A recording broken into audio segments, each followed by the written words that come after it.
Nah, sekarang kita berlanjut ke cerita buku kisah Tanah Jawa selanjutnya. Dan kisah kali ini akan membahas cerita yang berjudul Kamar 308. Seperti berikut kisahnya. Banyak orang meyakini bahwa Pelabuhan Ratu merupakan pintu gerbang, dalam tanda kutip depan, gerbang masuk dari Keraton Laut Kidul, atau bila dianalogikan dengan Jogja, maka setara dengan alun-alun utara. Sedang Keraton Laut Kidul di pantai Parangkusumo. Pintu gerbang dalam tanda kutip belakang Laut Kidul berada di area semenanjung Blambangan Banyuwangi sampai dengan pantai selatan Bali.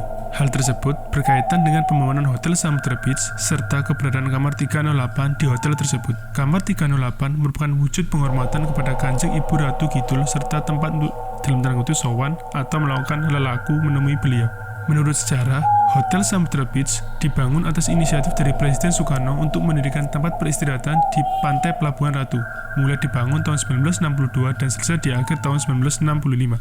Biaya pembangunannya menggunakan dana rampasan Perang Jepang sebesar 660 miliar rupiah dan pelaksanaan pembangunannya dari PN Pembangunan Perumahan dari Indonesia, mungkin kalau sekarang Kementerian PUPR, dan Taisei Kanko Kabushiki Kaisha Ltd dari Jepang. Setelah selesai didirikan, Presiden Soekarno pun sering menginap serta melakukan meditasi di Kamar 308. Pernah suatu ketika, manajemen pengelola berganti, Kamar 308 disewakan untuk umum.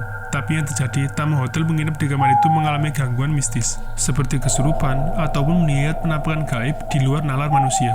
Pada akhirnya, Kamar 308 tertutup untuk umum, kecuali orang tertentu yang ingin lelaku atau hanya sekedar mengunjungi atau melihat-lihat saja. Tentunya dengan meminta izin kepada pihak manajemen hotel terlebih dahulu.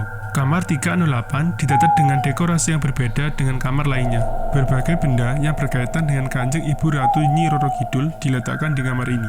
Mulai dari lukisan Nyi Roro Kidul, pakaian wanita berwarna hijau, hingga perhiasan dan mebel perabotan dengan dominasi yang juga berwarna hijau.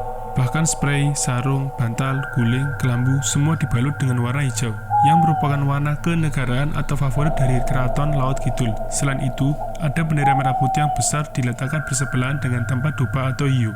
Kamar 308 konon sering didatangi Nyi Roro Kidul, atau beliau dulunya jelmaan dari Putri Kadita, seorang putri Raja Pajajaran yang difitnah dan diteluh dengan penyakit aneh, lalu menceburkan diri ke pantai selatan yang kemudian direkrut oleh Kanjeng Ibu Ratu sebagai 28 abdi kinasinya, dan ditugaskan menjadi patih laur, humas dari Keraton Laut Kidul. Dan kisah di atas memang legenda Nyi Roro Kidul sudah terdengar seantero Jawa. Bahkan ibu saya dulu pernah dinas di PT Perkebunan Daerah Bogor sampai ke Pelabuhan Ratu.